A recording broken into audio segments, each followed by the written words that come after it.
मंत्री घोषणा करते जो मैंने एलिजिबल थे लेफ्ट आउट बेनिफिशरीज थे गोटे स्पेशल ड्राइव करा तेणु कृषि विभाग तरफ आम गोटे सेचुरेशन ड्राइव करूँ एवं सेचुरेशन ड्राइव रे गला थर अपेक्षा एथर 3,43,447 जन अधिक बेनिफिशरी से 2,000 टंका लेखा जो 3टी किस्ती दि जाए आज से किस्ती प्राप्त करेंगे। आमर सीएम किसान रे जो मैंने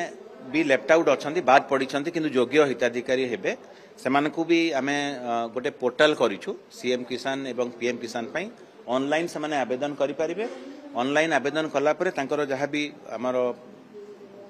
वेरिफिकेशन करिया कथा तापरे करा जिवो किंतु सबु जगह रे आमे ई केवाईसी करूछु बा एनपीसीआई सीडिंग करूछु जद्वारा कि तांकर अकाउंट एवं आधार नंबर सीडिंग हबो कौन सी हिसाब से कौन सी डुप्लिकेट रही पारे ना डी डुप्लिकेशन आम करूँ से मुझे कहली 3,43,000 आहरी वृद्धि होती गला थरठू